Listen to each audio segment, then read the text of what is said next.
अब इस क्वेश्चन में हम लोग से क्या कह रहा है, aromatic aldehyde do not give a reddish brown precipitate on heating with Fehling solution. अच्छा, एरोमेटिक एल्डिहाइड जो है वो do not give brown precipitate दे रहा है on heating with Fehling solution. जाहिर सी बात है भाई, एरोमेटिक एल्डिहाइड जो होते हैं ना वो टॉलेंस रिएजेंट देते हैं। क्या होते हैं वो, क्या करते हैं, वो टॉलेंस रिएजेंट के साथ रिएक्ट करते हैं। टॉलेंस रिएजेंट हम लोग को पता है, यहाँ पे क्या होता है AgNH3 का होल ट्वाइस, और यहाँ पे आएगा प्लस और यहाँ पे आएगा OH माइनस। ठीक, ये होता है टॉलेंस रिएजेंट।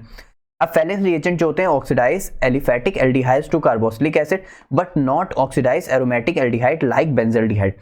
फेलिंग सॉल्यूशन जो होंगे वो ऑक्सीडाइज करेंगे एलिफेटिक एल्डिहाइड को, यानी चेन फॉर्म में CH3 CH2OH, इस तरह चेन फॉर्म में।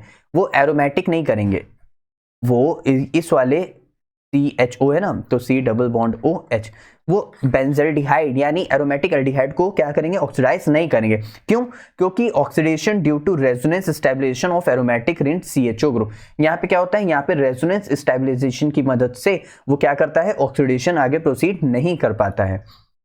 समझ आया? ठीक है, अब यहाँ पे ध्यान देते हैं, जैसे हमारे पास अगर एरोमेटिक एल्डिहाइड है तो ये रहा एरोमेटिक एलिफेटिक एल्डिहाइड है, ये रहा हमारे पास क्या है, फेलिंग सॉल्यूशन, ये रहा हमारे पास OH। देखो उसके साथ रिएक्ट करके क्या कर रहा है, आगे फर्दर ऑक्सीडाइज कर रहा है। एल्डिहाइड को किस में कन्वर्ट किया, कार्बोक्सिलिक एसिड में, तो उसने फर्दर क्या किया है, ऑक्सीडाइज और खुद को रिड्यूस किया। देखो +2 चार्ज था, अब यहाँ पे कितना चार्ज है, यहाँ पे हमारे पास चार्ज है +1, तो क्या किया, खुद को उसने रिड्यूस किया। ठीक है, सभी को अच्छे से समझ आया? ठीक है, नेक्स्ट क्वेश्चन में क्या कह रहा है, why is benzaldehyde less reactive to electrophilic substitution reaction. Electrophilic, देखो यहाँ पे मेरे पास एक बेंजीन है, ये रहा H, यहाँ पे मेरे पास एक इलेक्ट्रोफाइल है, वो इस H को हटाएगा, यहाँ पे एक इलेक्ट्रोफाइल अटैच होगा, इसी को लोग बोलते हैं एक H गया एक इलेक्ट्रोफाइल आया, इसीलिए इसको बोलते हैं इलेक्ट्रोफिलिक सब्स्टिट्यूशन रिएक्शन। अगर एक माइनस होता था तो एक न्यूक्लियोफाइल आता था, एक न्यूक्लियोफाइल जाता था तो उसको बोलते थे न्यूक्लियोफिलिक सब्स्टिट्यूशन रिएक्शन। एकदम सिंपल वर्ड्स।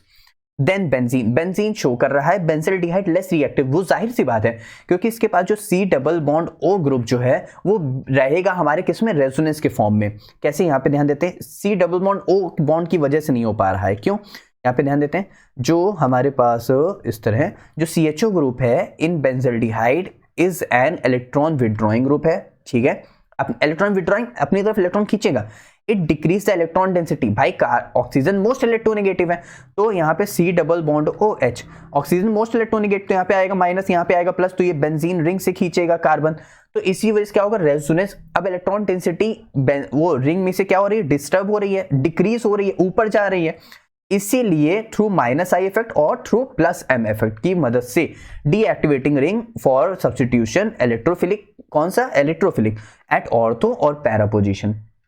कुछ समझ आया ना, पक्का ना? सिर्फ और सिर्फ CHO ग्रुप जो यहाँ पे क्या करेगा, जो हमारे पास जो बेंजीन रिंग है उसमें इलेक्ट्रॉन डेंसिटी क्या करेगा, डिस्टर्ब करेगा। कहाँ पे, ऑर्थो और पैरा पोजीशन पे, ड्यू टू -I और -M इफेक्ट की वजह से।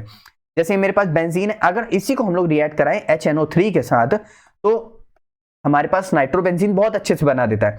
लेकिन अगर बेंजल्डिहाइड को अगर हम लोग ट्रीट कराते हैं HNO in the presence of H2SO4, क्योंकि यहाँ पे वाटर का रिमूवल भी होता है। ठीक है, यहां से क्या होगा, ये स्लो रिएक्शन देता है फॉर्मेशन ऑफ नाइट्रोबेंजीन के लिए। ठीक है, सभी को अच्छे से समझ आए, कोई भी डाउट नहीं है यहां तक? ठीक है,